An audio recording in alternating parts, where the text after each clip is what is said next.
কার বেটা মানে জানের টুকরা নয়, পেয়ারা নয়, সবারই। হযরত নূহ আলাইহিস সালাতু ওয়াস সালামের এক বেটার নাম কেনান, বড়া দাজ্জাল ছেলে। যখন নবী নূহ কথা দিয়েছিলেন যে আমাকে না মানতে গেলে মহাপ্লাবনে ডুববে, তো শটে বলছি ওয়াফারাত তান্নুরু, চুলহা দিয়ে গল গল গল গল করে পানি বেরোতে লাগলো। দেশবাসী জানলো বন্যা আসবে, বন্যাতে নৌকা ভাসতে লাগলো। শেষের বেলায় গবাদি পশুগুলো মরতে লাগলো, ছোট ছোট মানুষগুলো ডুবতে লাগলো, বড় বড় মানুষ ডুবতে লাগলো। চোখের সামনে এই বেটা সাঁতার দিয়ে বেড়াই। যখন দেখলো যে ঘন্টা দেড় ঘন্টা হয়ে যাচ্ছে সাঁতার দেওয়া, বেটা আজকে মুরে লাট হয়ে যাবে, তখন নূহ আলাইহিস সালাতু ওয়াস সালাম মনে মনে বলছেন, এ ছেলেকে চোখের সামনে আমি ডুবতে দিতে পারবো না। ছেলের হাত ধরে নৌকাতে তুলে নিব। আর তিনি নবী মানুষ, বাপ বলে কলেজাতে দরদ আছে, তো বলছে ইন্নাহু মিন আহলি, এটা আমার পরিবার। পরিবার মানে কি? বেটা আর বেটি এবং স্ত্রীকে পরিবার বলা হয়। এটা আমার পরিবার। আমি ছেলেটার হাত ধরে উপরে তুলে নিব নৌকায়, তাতে আমার ছেলেটা বেঁচে যাবে, মরবে না। ছেলে বাপকে গরম দেখে বলছে, না বাবা না, তোমার কথা শুনবো না। এই যে দেখতে পাচ্ছ চোখের সামনে জুদি পাহাড়, আমি সাঁতরাতে সাঁতরাতে আর 5 মিনিট পরে জুদি পাহাড়ের উপরে চড়ে নিব। তখন তোমার আল্লাহ জুদি পাহাড়কে ডুবাতেও পারবে না এবং আমাকে মারতেও পারবে না। পাহাড়ের উপরে যখন পানি হয়ে গেল, তখন দেখলো যে বিপদ আসন্ন, ছেলে তো ডুবে মরেই যাবে।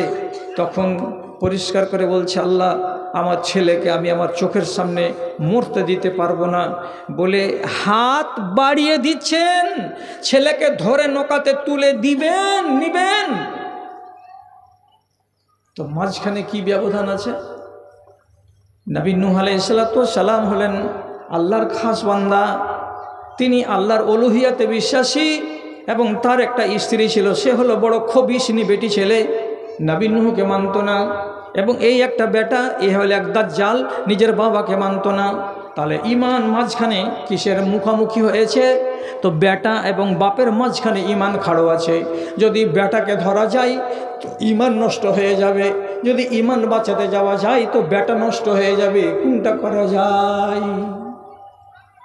এ তো শত্রু ইমানের। আল্লাহ তাআলা কোরআন মাজিদে ইশারা করে বলছেন, ইন্নাহু লাইসা মিন আহলি, এটা আপনার পরিবারের সদস্য নয়। কেন? এর কাজ হলো মন্দ। এই মন্দ ছেলেকে আমার আহাল বলে খবরদার দাবি করবেন না। আপনার এটা আহাল হতেই পারে না। আপনি ইমানদার, তো আপনার ছেলেকে ইমানদার নয়। তাহলে আপনি ওরকম মুশরিক ছেলেকে আমার আহাল বলে ডাকছেন কেন? ছেলে ত্যাগ করে দিতে হবে, এটা আমার ছেলে নয় বলতে হবে, তাহলে আপনার ইমান টিকবে, না হলে আপনার ইমান টিকবে না।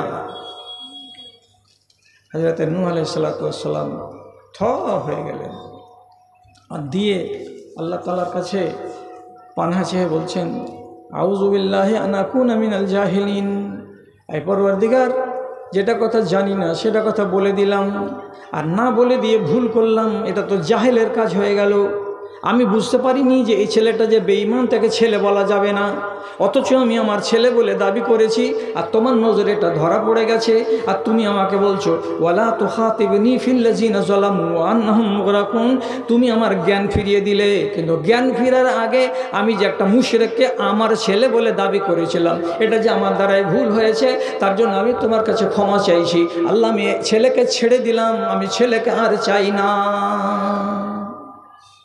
যা, রসতলে চলে যা। ইমানের সাথে কোনো রকমের সওদা করা চলবে না। আমি ইমানকে টিকাবো, আমি বেটা টেটা কিছুই বুঝি না। দাদারে, ভাইরে, এই দেশে তো আপনারা অনেক লোক আছেন, অনেক রকমের লোক আছেন, আর টাইলসের বাড়ি করে রেখেছেন, ঝর্ণা বসানো আছে, আর আপনাদের পায়খানার ঘরে এত সাজ সরঞ্জাম আছে যে আমাদের মতো গরিব মানুষগুলো যদি ওই টয়লেটে আপনাদের ঢুকি তো প্রথমে 3 বার ভাবতে হবে যে এটা পায়খানা করার ঘর না, এটা ভাত খাওয়ার জায়গা। এত দামি করে আপনারা বানিয়ে রেখেছেন। এত আলিশান বিল্ডিং, এত সুন্দর ইমারত। আপনাকে জিজ্ঞেস করে বলছি, যতটা সুন্দর আপনার বিল্ডিংটা, অতটা সুন্দর হয়ে আপনার বাড়িতে ঈমান বেঁচে আছে না নাই? এটার সওয়ালের জবাব আপনাকে দিতে হবে। আপনারা এই এলাকার মানুষ কি জবাব দিবেন? যত সুন্দর বাড়ি তত সুন্দর কি আমাদের ঈমান? বলছি কেমন কথা বলছো? বাড়ি এত সুন্দর তো বাড়ির লোকের ঈমান সুন্দর হবে না মানে? ছোট জিজ্ঞাসা।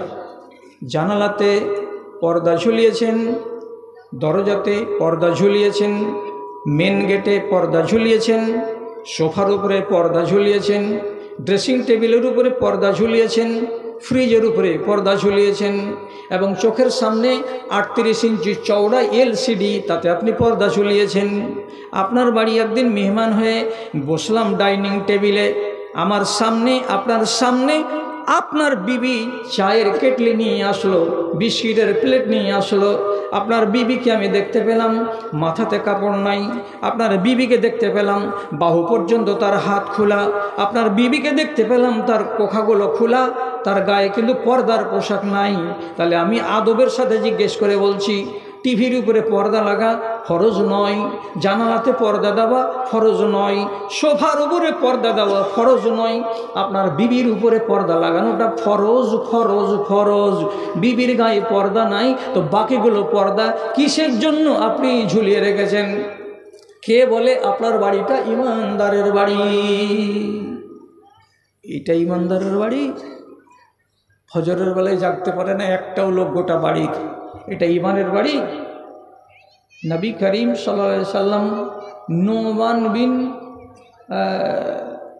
মুতাররিফ নাকি সাহাবীটার নাম ভুলে গেলাম, আল্লাহ মাফ দিয়ে, তো নোমান বিন মুকাররিম ইনি নিজে বলছেন, আমাকে নবীজি আমার ইসলাম কবুল হওয়ার পরেই সাথে সাথে বলেছিলেন কি, ইন্নালিল ঈমানি বুয়ুতা ওয়ালিন নিফাকে বুয়ুতা।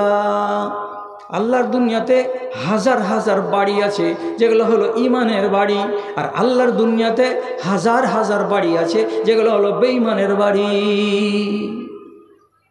কেমন গো? ঈমানের বাড়ি কোনটা আর বেঈমানের বাড়ি কোনটা? তো এটাই হলো ঈমানের বাড়ি, যেই বাড়ির লোকগুলো ঈমানকে পাত্তা দেয়। আর এটাই হলো বেঈমানের বাড়ি, যেই বাড়ির লোকগুলো ঈমানকে পাত্তা দেয় না, তারা দুনিয়াকে পাত্তা দেয়। এর মানে কি? ও আগে আগে চলবে আর বলবে, এই ইসলাম তুমি আমার পিছনে পিছনে হাঁটো, তুমি আমাকে ফলো করো।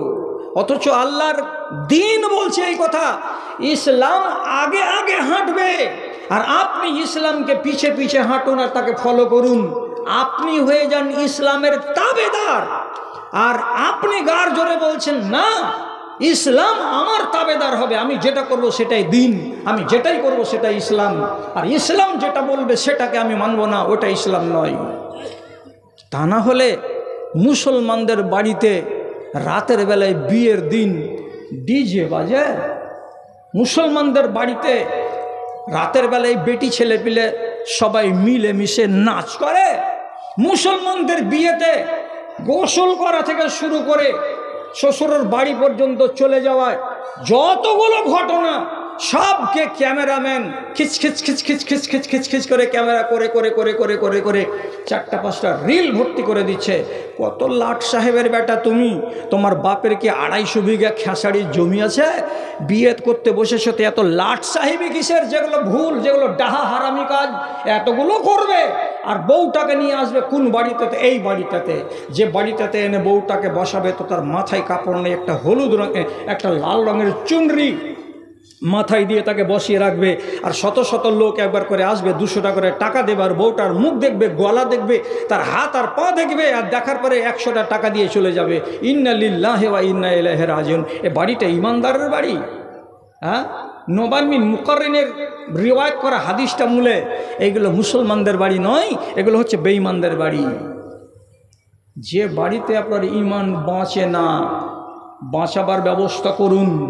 আর যদি বাঁচাতে না পারেন তো বাড়িকে লাত মেরে দিয়ে আরেক জায়গাতে টিনের বাড়ি বানিয়ে ঈমানকে কায়েম করুন। যদি বেশি বলে দিয়ে থাকি তো মাপ চাইছি। আমার শ্রদ্ধেয় ভাই যান আমার ডান পাশে আছেন, উনি একজন আলেমে দ্বীন। উনাকে সাক্ষী করে বলছি, রসুল করিম কোনো এক যুদ্ধ থেকে বাড়ি ফিরে আসছিলেন, সাথে ছিল 14-15 হাজার মিলিটারি সাহাবি। এক জায়গায় সবাইকে বললেন সব খিমা লাগাও, লাগলো। শেষে এশার টাইমে নামাজ পড়ার পর খাওয়া দাওয়া শেষ করে নিয়ে রাসূলুল্লাহ বলছেন, কে সাহাবীরা আছো একটু জিম্মেদারি নাও, ফজরের বেলায় আমাকে জাগিয়ে দেবে, আমি জাগবো ফজরের টাইমে, এবং যদি সময় হাতে থাকে তো কিছু হয়তো নফল নামাজ আদায় করব। তারপরে যত টাইমে ফজরের আজান পড়বে এবং ফজরের জামাত কায়েম হবে, তো তোমরা কে দায়িত্ব নিচ্ছ যে আমাকে জাগাবে? হযরতে বিলাল বললেন, আমি জাগাবো, আমি দায়িত্ব নিলাম, আপনি আরামে নিশ্চিন্তে ঘুমিয়ে যান, আপনার কোনো ঝামেলা হবে না। রাসূলুল্লাহ ঘুমিয়ে গেলেন। সাহাবায়ে কেরাম গোটা মাঠ চারিদিক মিলিটারিরা নিজের নিজের খিমাতে সব ঘুমিয়ে, অবস্থা কি দাঁড়ালো? ইসফাররান নাহারো, পূর্ব দিকে সূর্য লাল হয়ে উঠে গেছে। তখন পর্যন্ত ময়দানে এক বান্দাও জাগতে পারেনি, কেউ জাগেনি। রাত্রি 4টার সময়, 4:15 সময় আজান পড়ার কথা ছিল, 4:15 গত হয়েছে, 4:30 গত হয়েছে, 4:45 গত হয়েছে, 5টা পার হয়ে গেছে, পূর্ব দিকে সূর্য লাল হয়ে উঠে গেছে। এমন সময় সর্বপ্রথম আল্লাহ পাকের নবী জাগলেন। চোখটাকে কচলাতে কচলাতে যদি দেখছেন তো ইন্না লিল্লাহি ওয়া ইন্না ইলাইহি রাজিউন, সূর্য উঠে গেছে, আমাকে কেউ জাগাতে পারেনি। তাড়াতাড়ি বলছেন, কই গো আছো বিলাল? বিলাল তখন ধসমস করে উঠে বলছেন, জি আছি আল্লাহ রসুল, লা হাওলা ওয়ালা কুওয়াতা ইল্লা বিল্লাহ। কোন কাজ হলো? আমি তো জাগতে পারিনি আল্লাহ রসুল। গোটা মাঠে এতগুলো হাজার হাজার সাহাবী, কেউ জাগতে পারেনি, সবাই নিদ্রামগ্ন। এইবার যা হয়েছে হয়েছে। কেন যে রাসূলুল্লাহ হাদিসে বলেছেন যে ফামান নামা আনহা আও নাসিয়াহা ফালিয়ুসাল্লিহা ইযা যাকারাহা।